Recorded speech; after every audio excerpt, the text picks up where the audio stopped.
Hello guys, രജനീഷുമായിട്ടുള്ളൊരു controversy നടന്നുകൊണ്ടിരിക്കേണ്ട guys. Controversy എന്നല്ല, ഒരു തരത്തിൽ പറഞ്ഞാൽ അതൊരു പരദൂഷണം പോലുള്ളൊരു സംഗതിയാണ്. അതായത് രജനീഷ് ഭയങ്കര അതിവിനയത്തിൻ്റെ, അതിഭാവുകത്വത്തിൻ്റെ, അതിവൈകാരികതയുടെ ഫേക്ക് പരിപാടികളുടെയൊക്കെ ആളാണ് എന്നുള്ള രീതിയിലുള്ളൊരു സംഗതി. ഇപ്പോൾ രജനീഷ് വി ആറിലെ ഇവിടെ ഇൻ്റർവ്യൂ, മൂപ്പരുടെ അങ്ങേരുടെ ഇൻ്റർവ്യൂ ഒക്കെ കാണുമ്പോൾ നമുക്ക് മനസ്സിലാവും നല്ല രസമാണ് ഇതിങ്ങനെ കണ്ടുകൊണ്ട് ഇങ്ങനെ ഇരിക്കാൻ. എല്ലാവർക്കും അല്ല, പലർക്കും അത് ക്രിഞ്ചാണ്. മൂപ്പരെന്താണെന്ന് വെച്ചാൽ വളരെ എമ്പതി ഉള്ള ഒരാളായിട്ടാണ് നമുക്ക് ഇൻ്റർവ്യൂവിലൊക്കെ തോന്നുന്നത്. അതായത് ഇപ്പോൾ റിമേനെ ഇൻ്റർവ്യൂ ചെയ്യേണ്ടത്, ഏറ്റവും അവസാനം വന്ന ഇൻ്റർവ്യൂ അദ്ദേഹത്തിൻ്റെ റിമേനെ ഇൻ്റർവ്യൂ ചെയ്യണമെന്നാണ്. അപ്പോൾ റിവൻ വളരെ ഫ്രീ ആയിട്ടാണ് അവിടെ ഞാൻ സംസാരിക്കുന്നത്. അപ്പോൾ രജനീഷ് വളരെ പോയറ്റിക്കായിട്ട്, കാവ്യാത്മകമായ രീതിയിൽ, അതിവൈകാരികമായ രീതിയിലൊക്കെ വളരെ എൻജോയ് ചെയ്ത് ഇങ്ങനെ ഇൻ്റർവ്യൂ ചെയ്യുന്നുണ്ട് റിമേ ആയിരുന്നുകൊണ്ട് തന്നെ അടിപൊളിയായിട്ട് സംസാരിക്കുന്നുണ്ട് എന്നിട്ട് കുറേ കമൻസ് അതിൻ്റെ താഴെ വന്നിട്ടുണ്ട്. അതിൻ്റെ ആ വിവാദമാണ് ആ ഒരു ഇൻ്റർവ്യൂ ആണ് വിവാദമായിട്ടുള്ള കേസ്. എന്താ സംഭവം എന്ന് വെച്ചിട്ടുണ്ടെങ്കിൽ, പെണ്ണുങ്ങളെ ഇൻ്റർവ്യൂ ചെയ്യുമ്പോൾ രജനീഷ് വളരെ ഒലിപ്പീരാണ് എന്നുള്ളതാണ് ആളുകളുടെ കൺസേൺ. അതായത് ഇൻ്റർവ്യൂ ചെയ്ത് കഴിഞ്ഞിട്ടുണ്ടെങ്കിൽ അവരെക്കുറിച്ച് ഫേസ്ബുക്കിൽ ഒരു നോട്ടൊക്കെ ഇടും, അടിപൊളിയായിട്ട് അങ്ങനെ ഇങ്ങനെ. അത് പെണ്ണുങ്ങളെ കുറിച്ചാണെങ്കിൽ മാത്രമേ ചെയ്യുള്ളൂ. ആണുങ്ങളെ കുറിച്ചാണെങ്കിൽ ഒരു സുയിപ്പീലും ഉണ്ടാവില്ല, മുണ്ടാണ്ട് വീട്ടിൽ പോകും, കടന്നുറങ്ങും എന്നൊക്കെ പറഞ്ഞിട്ടൊരു ഫേസ്ബുക്ക് പോസ്റ്റ് കാണാനിടയായി കേസ്. അതേപോലെ തന്നെ ഇപ്പോൾ അനിൽ എന്ന പേരിൽ, അനിൽ ടോക്സ് എന്താ യൂട്യൂബ് ചാനലിൽ മൂപ്പര് പറയുന്നുണ്ടായി, എന്താ ഓണത്തിന് ആശംസ അറിയിക്കാൻ വേണ്ടിയിട്ട് മൂപ്പരെ വിളിച്ചപ്പോൾ മൂപ്പര് ഞാൻ ഒട്ടും കംഫർട്ടബിൾ അല്ല അതിന് എന്ന് പറഞ്ഞു. അപ്പോൾ അതിനുശേഷം അദ്ദേഹത്തിൻ്റെ വീഡിയോസൊന്നും കാണില്ല, അദ്ദേഹത്തിൻ്റെ ചിരി ഇതൊക്കെ ഇങ്ങനെ യൂട്യൂബിലൊക്കെ കാണുമ്പോൾ, സോഷ്യൽ മീഡിയയിൽ കാണുമ്പോൾ ഞാൻ സ്ക്രോൾ ചെയ്ത് പോലാണ് പരിപാടി എന്ന്. അപ്പോൾ ആരെങ്കിലൊക്കെ മൂപ്പര് പറയുന്നുണ്ട് ടീനേജ് പയ്യന്മാരൊക്കെ പുതിയ യൂട്യൂബ് ചാനൽ തുടങ്ങിയിട്ട് ഒരു ഇൻ്റർവ്യൂ തരുമോ എന്നൊക്കെ പറഞ്ഞിട്ട് ചോദിക്കലുണ്ട്. അപ്പോൾ ഞാൻ എന്നിട്ട് ഒരു 5-6 ചോദ്യമൊക്കെ എന്നോട് ചോദിക്കും, കോൺട്രവേഴ്സിയലായിട്ടുള്ള ടോപ്പിക്സൊക്കെ. അപ്പോൾ ഞാനതിന് മറുപടി കൊടുക്കും. എന്നിട്ട് അവർ പിന്നീട് അതുകൊണ്ട് അവർ പോവും. എന്നിട്ട് പിന്നീട് അവർ വന്നിട്ട് എന്നോട് പറയും, സാർ അത് ഇത്ര വ്യൂസ് ആയിട്ടുണ്ട് അങ്ങനെ എങ്ങനെയാണ്. അപ്പോൾ മൂപ്പര് വന്ന് ഞാനിപ്പോൾ അങ്ങനെ ബൈറ്റ് കൊടുക്കുന്ന സമയത്ത് ഇപ്പോൾ അവരോട് 25,000 രൂപ വേണമെന്നൊക്കെ പറഞ്ഞു എന്ന് വിചാരിക്കുക. അതിലൊക്കെ എന്തതുള്ളത്, നമ്മൾ ഒരു കാര്യം അപ്പോൾ അങ്ങനെ ഒരു ആശംസ പറിച്ചിട്ടുണ്ടെങ്കിൽ നമ്മൾ ധനികനാവാനോ കോടീശ്വരനാവാനോ അല്ലെങ്കിൽ നമ്മൾ പാപ്പരാവാനോ ഒന്നുമില്ല, അങ്ങനെയൊന്നുമില്ല ഇപ്പോൾ അതിൽ.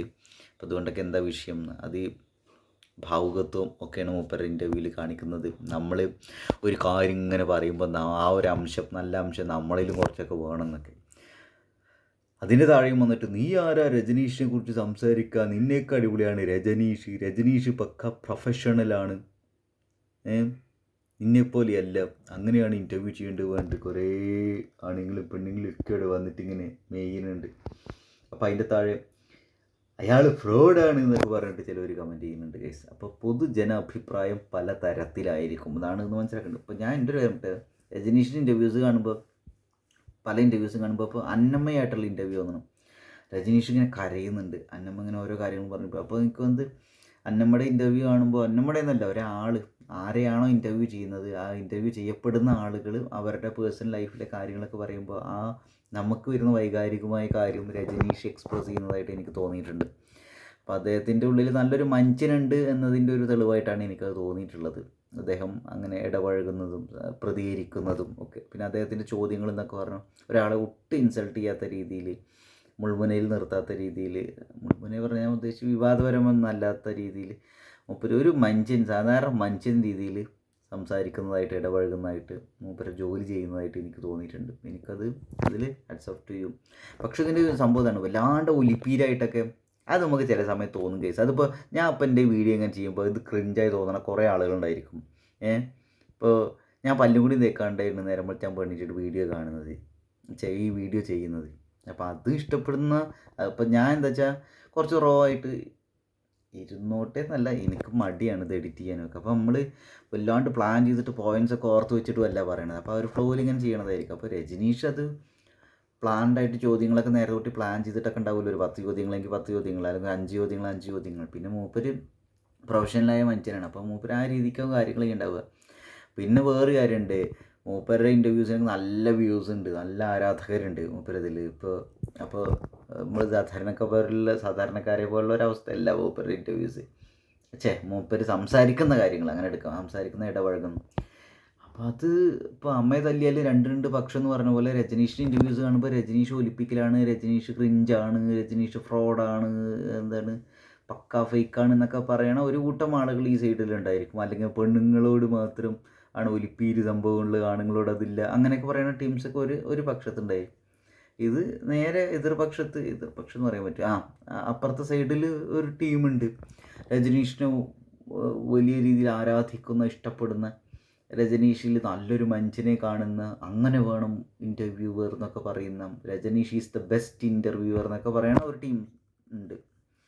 അപ്പം ഞാനിത് എവിടെ നിൽക്കുന്നു എന്ന് വെച്ചിട്ടുണ്ടെങ്കിൽ, നമുക്ക് ഇത് പോയിൻ്റ് ഇത്രയേ ഉള്ളൂ. ഇപ്പോൾ എനിക്ക് ചിക്കൻ ബിരിയാണി ഇഷ്ടമാണ് വിചാരിക്കാം. അപ്പോൾ ചിക്കൻ ബിരിയാണി അവിടെ ഇങ്ങനെ മുന്നിൽ കണ്ടു. അപ്പോൾ ഞാൻ ചിക്കൻ ബിരിയാണി, നല്ല ചിക്കൻ ബിരിയാണി എന്ത് രസമല്ലേ എന്ന് ചിക്കൻ ബിരിയാണി കഴിച്ച് വിചാരിക്കാം. എനിക്കിഷ്ടമായി ചിക്കൻ ബിരിയാണി വിചാരിക്കുക. ഇപ്പോൾ ഇവിടെ രജനീഷാണ് ചിക്കൻ ബിരിയാണി വിചാരിക്കുക. ഒരു വട്ടം ഇഷ്ടമായി, രണ്ടാമത്തെ വട്ടം ചിക്കൻ ബിരിയാണി അത് ഇഷ്ടമായി, 2 ആഴ്ച കഴിഞ്ഞിട്ട് വീണ്ടും ചിക്കൻ ബിരിയാണി കഴിച്ചാൽ അപ്പോഴേക്കും ഇഷ്ടമായി വിചാരിക്കുക. ഡെയിലി ചിക്കൻ ബിരിയാണി ഇങ്ങനെ തിന്നുകൊണ്ടിരുന്നുണ്ടെന്നുള്ള അവസ്ഥ എന്താ? എനിക്കിത് അങ്ങനെ തോന്നലേ. അപ്പോൾ ചില സമയത്തൊക്കെ രജനീഷിൻ്റെ വ്യൂസ് കാണാൻ രസമാണ്. എപ്പോഴും നമ്മളങ്ങനെ കടുത്ത ആരാധകന് അങ്ങനെയൊന്നുമല്ല, നമ്മളൊക്കെ മനുഷ്യരല്ലേ, ഞാൻ അങ്ങനെ എടുക്കണത്. അപ്പോൾ എനിക്ക് ഫാൻസായിട്ടുള്ള അങ്ങനെ എനിക്ക് ആ ഒരു ഇതിനോട് സത്യം പറഞ്ഞ ക്രിഞ്ചാണ്. നമ്മളായിട്ട് നിൽക്കുക എന്നുള്ളതാണ്.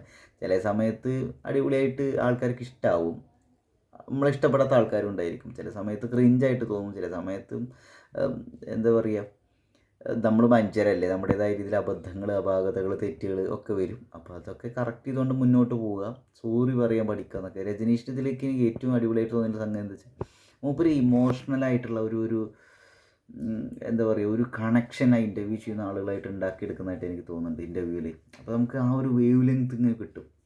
ഇമോഷണലി മറ്റുള്ള ആൾക്കാരെ, ആരെയാണ് ഇൻ്റർവ്യൂ ചെയ്യുന്നത്, അവർക്കൊരു കംഫർട്ട് കൊടുക്കുന്നതായിട്ടൊക്കെ. അപ്പോൾ അത് ഇൻ്റലക്ച്വൽ കംഫർട്ട്, ഇമോഷണൽ കംഫർട്ടൊക്കെ, IQ ഒക്കെ നല്ല രീതിയിൽ പ്രകടിപ്പിക്കുന്ന ഒരാളായിട്ട് തോന്നുന്നില്ല. പിന്നെ അവരുടെ ഒരു പ്രൊഫഷൻ്റെ ഭാഗമായിട്ടും വ്യൂസിൻ്റെ ഭാഗമായിട്ടും കിട്ടാൻ വേണ്ടിയിട്ടും റീച്ച് കൂടാനും ഒക്കെ വേണ്ടിയിട്ടായിരിക്കും ഒരു പക്ഷേ ഈ അതിഭാവുകത്വം കാണിക്കുന്നത്. അല്ലെങ്കിൽ മൂപ്പരുടെ സ്വഭാവം അങ്ങനെയായിരിക്കും, അങ്ങനെയൊക്കെ എടുക്കാം. അല്ലാണ്ട് ഒരു പ്രത്യേക ടൈപ്പിലെ നറേറ്റീവ് വെച്ചിട്ട് ഇങ്ങനെ തന്നെയാണ് ആളെന്ന് പറയണത് വിവരക്കേടായിട്ടാണ് കേസ് എനിക്ക് തോന്നുന്നത്. അല്ലെങ്കിൽ കൃത്യമായ ഒരു അജണ്ടയുടെ ഭാഗമായിരിക്കും. അദ്ദേഹത്തെ തകർത്തിട്ടുണ്ടെങ്കിൽ വേറെ പലർക്കും എന്തെങ്കിലുമൊക്കെ ഇതുണ്ടായിരിക്കും. അല്ലെങ്കിൽ പിന്നെ വേറെ കാര്യം, ഇപ്പോൾ റീമ കല്ലിങ്ങലിൻ്റെ ഇൻ്റർവ്യൂ രജനീഷ് ചെയ്യാൻ വരിക, അതാണല്ലോ അപ്പോൾ ഇത് വിഷയമായിരുന്നു. അപ്പോൾ സംഭവം എന്താ വെച്ചാൽ, ഒരു പക്ഷേ റീമ ഫെമിനിസ്റ്റ് അങ്ങനെ ഒരു ഐക്കണാണല്ലോ. അപ്പോൾ റീമേനെ ഇഷ്ടപ്പെടാത്ത ആളുകൾ ഒരു പക്ഷേ രജനീഷിനെ ആക്രമിച്ചതായിരിക്കാം. റീമേനെ എന്താ ഇങ്ങനെ ഒലിപ്പിക്കണത്, അല്ലെങ്കിൽ സോപ്പ് പതപ്പിക്കണത്, സോപ്പ് ഇട്ടോ പക്ഷെ പതപ്പിക്കണ്ടോ എന്നൊക്കെ കൊണ്ട് കമൻറ്റുകളൊക്കെ കുറയണോ കിടക്കുന്നുണ്ട്. ഫേക്കാണ്, അങ്ങനെ ആയിരിക്കും. റീമയോടുള്ള ദേഷ്യം കൊണ്ടായിരിക്കും പലരും അതങ്ങനെ ചെയ്യുന്നത്. ദർസ് ചാൻസ്, അങ്ങനെ സാധ്യതയില്ലേ. പിന്നെ വേറൊരു സംഗതി ഇതെന്താണെന്ന് വെച്ചിട്ടുണ്ടെങ്കിൽ, ഒരു പക്ഷേ മൂപ്പര് ഇൻ്റർവ്യൂവർ അല്ല, അപ്പോൾ ശാരിക KB ഇൻ്റർവ്യൂ ചെയ്യുന്നത് ശ്രദ്ധിച്ചിട്ടുണ്ടാവും. ശാരിക KB പറഞ്ഞിട്ടുണ്ട്, എൻ്റെ ഇൻ്റർവ്യൂ ആ ഷോ എന്താണ് ഡിമാൻഡ് ചെയ്യുന്നത് അതാണ് ഞാൻ ചെയ്യുന്നത്. അപ്പോൾ അതുപോലെ രജനീഷിനെ ഇൻ്റർവ്യൂവർ എന്ന രീതിയിൽ ജോലി ചെയ്യാൻ വേണ്ടി വിളിക്കുന്ന ആളുകൾ അവർ പ്രതീക്ഷിക്കുന്ന കുറച്ച് കാര്യങ്ങളുണ്ടായിരിക്കും. അതാവും രജനീഷ് ചെയ്യുന്നത്. രജനീഷായിട്ട് നിൽക്കുന്ന ഒരു സ്പേസും രജനീഷിൻ്റെ ജോലിയുടെ ഭാഗമായിട്ട് ആ ജോലി ഡിമാൻഡ് ചെയ്യുന്ന ഒരു സ്പേസും ഉണ്ടല്ലോ. രണ്ടും കൂടി ക്ലബ് ചെയ്തിട്ട് വരുമ്പോൾ, രണ്ടും കൂടി കണക്റ്റായിട്ട് വരുമ്പോൾ അങ്ങനെ ഒരു പേഴ്സണാലിറ്റി ആകുമ്പോൾ മൂപ്പര് കാണിക്കേണ്ടാവും. പിന്നെ എല്ലാവരും ഒരുപോലെ ഒന്നാവില്ല, എല്ലാവർക്കും എല്ലാവരെയും എല്ലാ സമയത്തൊന്നും പിടിക്കില്ല. ഇപ്പോൾ ഒരാളെ കുറച്ച് നേരത്തേക്ക് നമുക്ക് ഭയങ്കര ഇഷ്ടമായി വിചാരിക്കും, എല്ലാ സമയത്തും നമുക്ക് അവർ ഇഷ്ടമാവും, ഒരിക്കലും ഇല്ല. ഇപ്പോൾ ഞാൻ എൻ്റെ ഒരു കാര്യം പറയട്ടെ, എൻ്റെ ചെറിയ യൂട്യൂബ് ചാനൽ 6000 സംതിങ് ആണ് സബ്സ്ക്രൈബേഴ്സ് ഉള്ളത്. എൻ്റെ വീഡിയോസിനും പക്ക നെഗറ്റീവായിട്ട് പല കമൻറ്റുകളും വരലുണ്ട്. നല്ല രീതിയിൽ സപ്പോർട്ട് ചെയ്തിട്ടുള്ള ആൾക്കാരും ഉണ്ട്. പിന്നെ ഈ സപ്പോർട്ട് ചെയ്യുന്ന ആളുകൾ എല്ലാ കാലത്തും നമ്മൾ സപ്പോർട്ട് ചെയ്യണമെന്നില്ല, മനുഷ്യരാണ്. ചിലപ്പോൾ ആൾക്കാരായിട്ട് നമ്മൾ തെറ്റും. അപ്പോൾ അത്യാവശ്യം IQ ഉള്ള ആളുകൾ എന്താ വെച്ചാൽ പോസിറ്റീവായിട്ട് ക്രിട്ടിസൈസ് ചെയ്തിട്ട് നമ്മുടെ കൂടെ നിൽക്കും.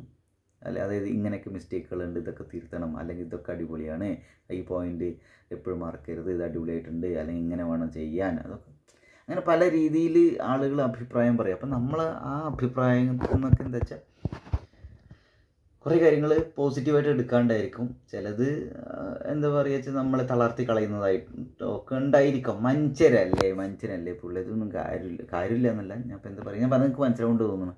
ആളുകൾ പല രീതിയിൽ അഭിപ്രായം പറയും. ചിലപ്പോൾ അവരുടെ ഒരു ഫ്രസ്ട്രേഷൻ വെച്ചിട്ടായിരിക്കും പലപ്പോഴും നമ്മൾ പലതും ചെയ്യുന്നുണ്ടായിരിക്കും, അല്ലെങ്കിൽ അവരുടെ ഒരു ക്വാളിറ്റി ആയിട്ട് നമ്മൾ കണക്റ്റ് ആവുന്നുണ്ടായിരിക്കും. അപ്പോൾ അതുകൊണ്ട് അവർക്കൊരു സന്തോഷം കിട്ടുന്നുണ്ടായിരിക്കും. അല്ലെങ്കിൽ എന്താ ഇപ്പോൾ കാര്യം വെച്ചാൽ ഇപ്പോൾ വേറൊരു കാര്യം ഒക്കെ ചില ആളുകളൊക്കെ ജീവിതത്തിൽ പീപ്പിൾ പ്ലീസിങ് ഉള്ള ആളുകളായിരിക്കും.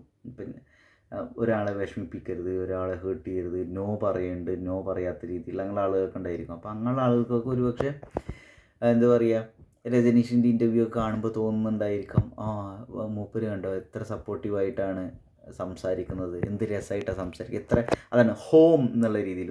ഒരു വീട്ടിൽ ഒരാൾ കയറി വന്ന് എങ്ങനെ ഉണ്ടാവുക, അപ്പോൾ അതുപോലെയാണ് മൂപ്പരുടെ ഇൻ്റർവ്യൂ. മൂപ്പരുടെ അടുത്ത് ഇൻ്റർവ്യൂ ചെയ്യപ്പെടുന്ന ആൾ സേഫാണ്, കംഫർട്ടബിളാണ്, അടിപൊളിയാണ്, വാംത്ത് കിട്ടുന്നുണ്ട്, ഇങ്ങനെയൊക്കെ ആയിരിക്കും.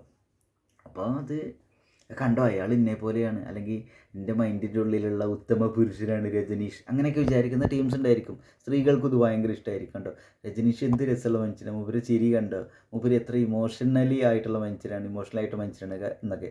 അപ്പോൾ ഞാൻ ഒരു കാര്യം പറയട്ടെ, ഞാൻ മൂപ്പരെ ശ്രദ്ധിച്ച സംഭവം ഇതാണ്, ഒരു ഇമോഷണൽ വാംത്ത് മൂപ്പര് കൊടുക്കുന്നുണ്ട്, ഇൻ്റലക്ച്വൽ വാംത്ത് എന്ന് വെച്ചാൽ കോൺട്രവേഴ്സ്യൽ ആക്കുന്നില്ല വിവാദം.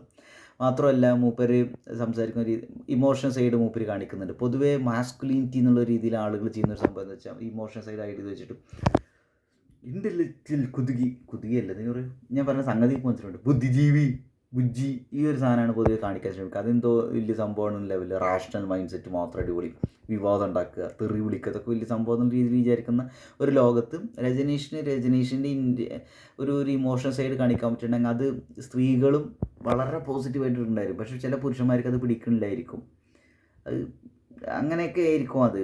അപ്പോൾ ഞാൻ കുറച്ച് ഇമോഷണൽ സൈഡ് എൻ്റെ കാണിക്കാൻ ശ്രമിക്കുന്ന ഒരു മനുഷ്യരാണ്. ഞാൻ എൻ്റെ ഒരു ലോജിക്കൽ സൈഡ് പലപ്പോഴും എന്താ വെച്ചാൽ അതാണ് കൂടുതൽ കാണിക്കേണ്ടത് വിചാരിച്ചാൽ അതിങ്ങനെ മാറ്റാനുള്ള ശ്രമമൊക്കെ ഒരു സമയത്തൊക്കെ നടത്തിയിരുന്നത്. അപ്പോൾ നമ്മൾ പറഞ്ഞിരുന്നത് ഇറ്റ് ഹാപ്പൻസ്, ലൈഫ് ഇങ്ങനെയൊക്കെയല്ലേ കേസ്. അപ്പോൾ ഒരു ഇമോഷണൽ സൈഡ് കുറച്ചും കൂടി എക്സ്പ്രസ് ചെയ്യുന്ന ഒരു മനുഷ്യനാണ് രജനീഷ്. ആ ഒരു രീതിയിൽ എനിക്ക് അദ്ദേഹത്തിനോട് വളരെ റെസ്പെക്റ്റ് ഉണ്ട്.